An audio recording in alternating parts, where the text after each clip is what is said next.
Baik, Assalamualaikum warahmatullahi wabarakatuh. Saya Nabil Rehan dengan NIM 123290010.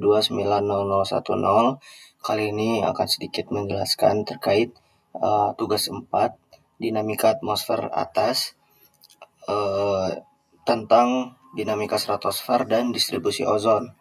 Yang mana kita membahas di sini terkait sirkulasi Broward-Dobson, ozone hole, dan sudden stratospheric warming. Nah, sebelumnya kita berkenalan dulu dengan Broward-Dobson circulation atau sirkulasi Broward-Dobson, yakni adalah sebuah sirkulasi yang berada di stratosfer yang mengangkut massa udara dari lintang nol atau tropis ke lintang tinggi. Nah, sirkulasi ini pertama kali diusulkan oleh Brouwer pada tahun 1949 dan Dobson pada tahun 1956. Mereka menggunakan ini untuk menjelaskan distribusi ozon dan uap air. Untuk skala waktu dari sirkulasi ini sendiri, yakni kisaran bulan ke tahun, yang mana dari tropis ke kutub. Dengan untuk ketinggian sendiri itu terjadi di troposfer atas hingga mesosfer, dan drivernya adalah gelombang planeter seperti gelombang Rossby dan gelombang gravitasi. Nah, untuk menjawab pertanyaan dari 1A, yakni adalah mekanisme upwelling di daerah tropis dan downwelling di lintang tinggi. Upwelling terjadi di daerah tropis karena adanya sinar UV dari matahari itu paling kuat berada di daerah tropis, yakni di ekuator, sehingga produksi ozon maksimal.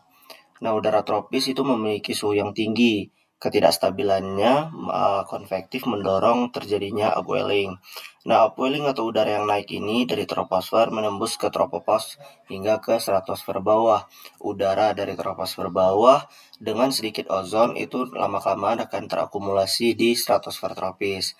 Nah, proses ini berlangsung secara perlahan namun secara terus-menerus sehingga terakumulasi menjadi banyak. Lalu mengapa tropis itu terjadi upwelling? Karena konvergensi angin dari kedua hemisfer di ITCZ memaksa udara itu naik. Ditambah pemanasan diferensial dari matahari menciptakan adanya gradien tekanan horizontal. Selanjutnya adalah downwelling atau massa udara yang turun di lintang yang tinggi. Massa udara yang kaya ozon tadi yang bergerak dari tropis itu menuju ke kutub.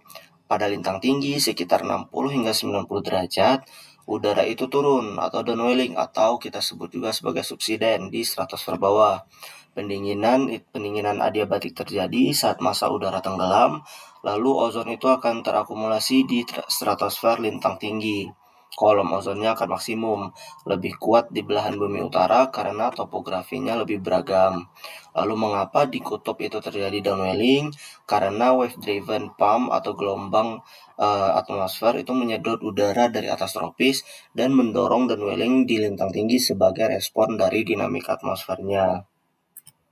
Selanjutnya pertanyaan dari 1B yakni adalah peran gelombang atmosfer dalam menggerakkan Broward-Dobson circulation.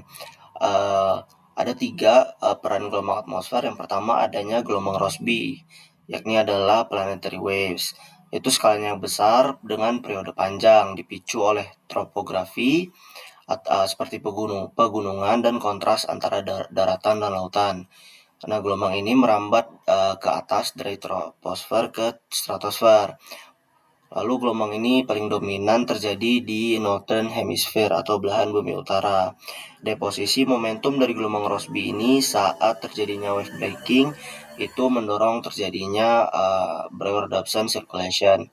Selanjutnya ada gelombang gravitasi, skalanya lebih kecil namun frekuensinya lebih tinggi, dihasilkan oleh konveksi, aliran gunung dan jet stream, membuat merambat secara vertikal hingga stratosfer atas dan mesosfer.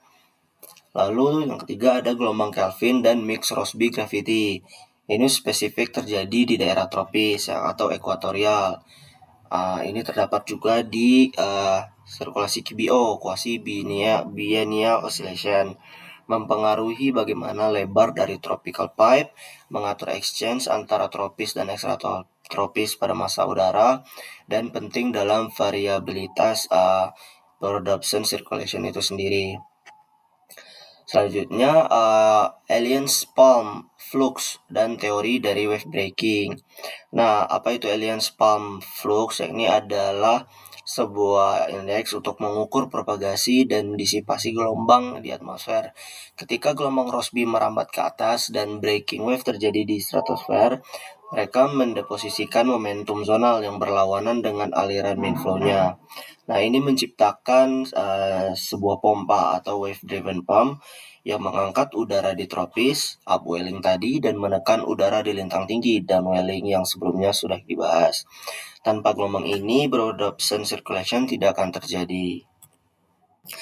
Nah, lanjut ke 1C, yakni age of air atau waktu tinggal udara dan konsentrasi ozon. Age of air adalah waktu rata-rata yang diperlukan suatu parsel udara untuk memasuki stratosfer di tropis hingga mencapai titik observasinya di lintang tertentu. Nah, untuk distribusi dari AOA ini di stratosfer, yang pertama ada stratosfer bawah tropis, itu lamanya kurang dari 1 tahun. Di tengah tropis itu 1-2 tahun. Untuk lintang menengah sekitar 45 derajat 2-4 tahun. Lintang tinggi sekitar 70 derajat pada 4-6 tahun. Dan di kutub pada stratosfer atas yakni lebih dari 6 tahun. Nah, apa sih hubungan antara age of air dengan konsentrasi ozon? Untuk age of air pendek terjadi di tropis, udara baru dengan ozon yang sedikit, produksi ozon tinggi namun ekspornya itu cepat, sehingga konsentrasi ozon kolom itu relatif rendah. Sedangkan pada age of air yang sedang terjadi lintang menengah, waktu tinggalnya itu cukup untuk akumulasi ozon. Ozon dari tropis itu terangkut dan diproduksi secara lokal, dan konsentrasinya itu meningkat dibanding di daerah tropis. Lalu age of air panjang pada lintang tinggi itu udara lama yang telah terekspos radiasi UV yang lama dan akan terakumulasi terus ozonnya selama bertahun-tahun sehingga kolom ozonnya itu terjadi tertinggi di daerah dengan lintang tinggi. Lalu selanjutnya pada 1D, mengapa maksimum ozon tidak terjadi di daerah tropis? Yang pertama itu karenanya ada antara transport dan produksinya. Meskipun produksi ozon itu terbesar di tropis, broad-option circulation itu mengekspor ozon ini dengan cepat ke lintang tinggi melalui upwelling dan downwelling sebelumnya. Produksi tidak sempat terakumulasi karena transportnya yang efisien. Yang kedua, lifetime ozon yang singkat di tropis. Di tropis seperti yang kita tahu, flux UV itu tinggi, mempercepat reaksi dari perusakan ozon itu sendiri berdasarkan siklus Chapman dan katalitik. Lalu ozon itu diproduksi cepat namun juga dihancurkan juga secara cepat karena adanya keseimbangan fotokimia. Lalu akumulasi di lintang tinggi. Di lintang tinggi intensitas UV tadi lebih rendah sehingga ozon yang diangkut dari lintang tropis ke lintang tinggi itu akan terakumulasi di lintang tinggi, dan downwelling broad-option itu terus mengalirkan ozon dari tropis itu sehingga ozon itu terakumulasi selama bertahun-tahun, sehingga ozon di lintang tinggi itu menjadi lebih banyak daripada di tropis. Nah, selanjutnya pada nomor 2A yakni adalah peran temperatur stratosfer dan pembentukan polar stratospheric clouds atau PSC.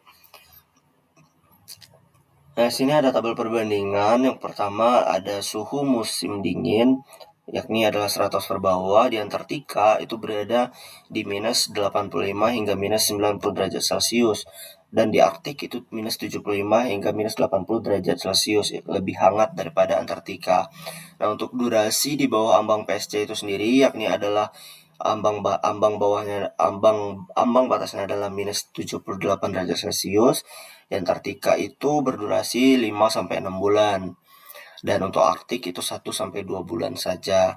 Untuk intensitas pendinginannya di Antartika itu lebih ekstrim, konsisten secara tahunan.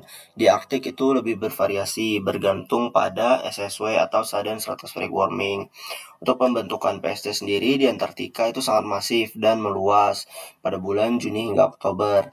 Nah, untuk Arktik itu sendiri itu terbatas, sering terganggu oleh SSW. Nah, jadi kesimpulannya adalah Antartika itu jauh lebih dingin daripada Arktik. Suhu yang sangat sangat rendah di bawah 78 derajat Celcius memungkinkan pembentukan polar stratospheric clouds atau PSC. Nah, PSC itu sendiri menyediakan permukaan bagi reaksi kimia yang mengubah klorin yang tidak aktif menjadi klorin aktif yang sangat merusak ozon. Selanjutnya karakteristik polar vortex dan isolasi massa udara. Di Antartika, vortex itu terjadi sangat kuat. Daratan berdua yang simetris karena dinginnya merata, angin sirkumpolarnya bergerak cepat, jet streamnya kuat, terisolasi sempurna selama 6-8 bulan, dan hampir tidak adanya gangguan gelombang. Jadi udara dalam vortex itu tidak bercampur dengan udara luar. Sedangkan di Arktik sendiri, vortexnya itu lebih lemah karena topografi yang tidak simetris, adanya pegunungan Rockies dan Himalaya yang dapat membangkitkan gelombang Rossby. Nah, gelombang Rossby ini akan mengganggu dan melemahkan polar vortex. Karena gangguan inilah karena terjadinya gelombang Rossby, dan gelombang Rossby ini akan memicu terjadinya SSW, dan SSW ini akan membuat polar vortexnya terpecah atau wave breaking dan mixing udara luar terjadi sehingga ozon masuk ke dalam wilayah kutub. Nah, selanjutnya peran sirkulasi Brauer-Dawson dalam transport ozon ke wilayah kutub itu adalah mengalirkan ozon dari tropis menuju ke dua kutub. Saat vortex yang kuat seperti di Antartika, dan welling ozon dapat berkurang atau tertahan, memperkuat defisit ozon kutub. Sebaliknya, pelemahan vortex, misal akibat dari SSW itu sendiri, mendorong sirkulasi dan meningkatkan suplai ozon ke kutub. Nah, selanjutnya interaksi antara dinamika dan proses kimia dalam destruksi ozon. Nah, ini terdapat persamaan proses kimiawi, yakni adalah persamaan aktivasi klorin pada PSC tadi, dan ini adalah siklus katalitik untuk destruksi dari ozon. Nah, interaksi antara dinamika dan kimianya adalah polar vortex yang kuat itu mengisolasi udara dingin, sehingga suhunya sangat rendah, PSC-nya terbentuk, lalu kimianya itu bersifat heterogeneus aktif. Nah, selanjutnya destruksi ozon mengubah profil suhu dari stratosfer, kemudian memodifikasi gradien tekanannya, dan feedbacknya adalah ke kekuatan vortex. Pada musim semi itu sebagai trigger, dinamika atau vortex itu sendiri itu menjaga kondisinya tetap dingin, lalu PSC-nya aktif, mempersiapkan klorin aktif, dan cahaya matahari memicu destruksi masif. Lalu mengapa hanya terjadi di Antartika? Karena kondisi unik di Antartika, yakni adalah vortex kuat ditambah adanya PSC, mengaktifkan reaksi katalitik yang memecah reservoir klorin menjadi atom Cl bebas. Reaksi-reaksi pada permukaan PSC tersebut secara drastis meningkatkan konsentrasi dari diklorin dan klorin oksida yang di bawah sinar matahari musim semi menghancurkan ozon. Dengan demikian, suhu yang sangat rendah dan peningkatan klorin stratosfer bersama-sama menyebabkan terbentuknya lubang ozon di Antartika. Nah, selanjutnya nomor 3A, peran gelombang planet, yakni Rossby wave dalam memicu sudden stratospheric warming. Sudden stratospheric warming atau SSW sendiri adalah kenaikan suhu stratosfer kutub secara tiba-tiba lebih dari sama dengan 10 derajat Celcius per harinya, hingga mencapai 30 hingga 50 derajat Celcius dalam beberapa hari. SSW ini sendiri didefinisikan saat angin zonalnya itu berbalik arah dari barat ke timur atau timur ke barat. Untuk mekanisme SSW itu sendiri, yang pertama terjadinya pembangkitan gelombang. Nah, gelombang Rossby ini berskala planet, wave number-nya 1 sampai 2. Ini terjadi karena adanya topografi seperti pegunungan dan kontras antara suhu daratan lautan di troposfer. Jadi singkatnya, gelombang ini akan bangkit karena adanya gangguan dari topografi dan gradien tekanan. Selanjutnya terjadinya propagasi vertikal. Gelombang tersebut merambat ke atas melalui stratosfer ketika kondisi yang mengizinkan. Artinya adalah angin baratnya lemah hingga ke sedang. Amplitudo meningkat seiring berkurangnya dari densitas massa udara. Lalu yang ketiga terjadi wave breaking dan deposisi momentum. Saat gelombang breaking di stratosfer tinggi, momentum timur atau easterly dideposisikan ke main flow-nya. Nah, ini itu akan melemahkan angin baratan atau westerly polar night jet. Selanjutnya pembalikan dari sirkulasinya sendiri. Pelemahan westerly itu menyebabkan subsiden adiabatik di atas kutub, sehingga suhu di stratosfer itu menjadi naik drastis. Jika cukup kuat, maka angin berbalik ke arah timur pada SSW major. Lalu barulah terjadinya pemanasan tiba-tiba, kenaikan suhu 20 hingga 50 derajat dalam 1-2 minggu saja di stratosfer kutub. Kutub yang seharusnya dingin mendadak lebih hangat di lintang tengah. Lalu ini selanjutnya ada perubahan struktur angin zonal dan temperatur selama SSW. Pada tabel yang di sebelah kiri, ini adalah sebelum SSW atau kondisi normalnya. Angin zonalnya itu bersifat baratan kuat 50-90 meter per second di ketinggian 10 hektopascal. Di suhu kutub sangat dingin, minus 80 derajat Celcius pada 50 hektopascal. Polar vortexnya kuat, simetris terpusat di kutub. IP fluxnya itu merambat ke atas, namun belum terjadinya breaking yang besar. Ozon di kutub itu rendah pada musim dingin karena belum ada cahaya UV.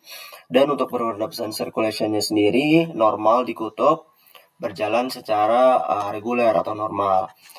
Nah, ini adalah dampak terhadap polar vortexnya atau setelah terjadinya SSW. Angin zonalnya itu berbalik arah menjadi easterly dan sangat melemah. Suhu kutubnya itu naik drastis, lalu polar vortexnya melemah, terpecah dan berpindah dari kutub. Epiflux itu terjadi konvergensi besar sehingga terjadinya wave breaking masif di stratosfer kutub. Lalu untuk ozon kutubnya itu sendiri, transport ozon dari lintang tengah itu bisa masuk sehingga intensitas ozonnya meningkat dan Broad-Dobson circulation-nya diperkuat sementara. Selanjutnya pengaruh SSW terhadap sirkulasi Broad-Dobson dan distribusi ozon. Nah, pengaruh dari SSW terhadap Broad-Dobson circulation itu sendiri, yang pertama adalah akselerasi drastis sirkulasi pada meridional atau pump wave tadi. Nah, hal ini tuh dapat mempercepat perpindahan massa udara dari tropis ke kutub. Yang kedua adalah pemanasan kutub melalui downwelling yang sebelumnya telah dibahas. Dan ketiga, injeksi ozon besar-besaran ke lintang tinggi. Nah, inilah alasan mengapa tahun-tahun dengan kejadian SSW kuat itu jarang memiliki lubang ozon yang parah di daerah Arktik. Selanjutnya, pengaruh SSW terhadap distribusi ozon. SSW sendiri itu meningkatkan transportasi ozon ke kutub, penghentian destruksi kimia melalui pemanasan suhu, dan penghancuran isolasi polar vortex. Selanjutnya adalah nomor 4A, variasi kekuatan BDC memengaruhi intensitas ozon hole. Nah, Brouwer-Dobson circulation yang kuat itu mempengaruhi intensitas ozon hole karena transport dari ozon dari tropis ke kutub itu lebih besar. Ozon mengisi vortex lebih banyak sebelum musim dingin, pemanasan adiabatiknya lebih besar, dan PSC-nya lebih sedikit terbentuk sehingga ozon hole lebih kecil. Nah, BDC yang lemah, transport ozonnya dari tropis ke kutub itu berkurang, stratosfer kutub lebih dingin sehingga PSC-nya lebih banyak, aktivasi klorin heterogeneusnya lebih masif sehingga pada saat musim dingin destruksi ozonnya lebih masif dan ozon hole-nya lebih dalam atau lebih luas. Selanjutnya, kejadian SSW dapat memodifikasi distribusi ozon di lintang tinggi. Yang pertama karena injeksi massa ozon secara mendadak. Saat SSW terjadi, udara yang sangat kaya akan ozon dari stratosfer tropis dipompa secara besar-besaran menuju kutub. Hasilnya yakni menyebabkan lonjakan konsentrasi ozon di lintang tinggi. Selanjutnya, penghancuran polar vortex. Energi dari gelombang planet yang memicu SSW sangat kuat sehingga mampu mendistorsi, menggeser atau memecah polar vortex menjadi dua bagian atau lebih. Hasilnya adalah hilangnya isolasi yang memungkinkan udara dari lintang menengah yang memiliki konsentrasi ozon lebih tinggi untuk bercampur masuk ke wilayah kutub. Selanjutnya, terakhir, pemutusan siklus destruksi kimiawi. SSW sendiri menyebabkan downwelling atau udara yang turun yang kuat di kutub, memicu pemanasan adiabatik yang menaikkan suhu stratosfer hingga di atas minus 78 derajat Celcius. Yang hasilnya adalah suhu yang hangat ini, PSC akan menguap dan menghilang. Tanpa adanya PSC tadi, klorin tidak dapat teraktivasi menjadi bentuk radikal perusak ozon. Akibatnya, lubang ozon yang seharusnya melebar di musim semi justru menutup dan mengecil secara prematur. Nah, yang terakhir adalah implikasinya terhadap cuaca ekstrim di troposfer. Pertama, adanya terjadi gelombang dingin ekstrim atau cold spells.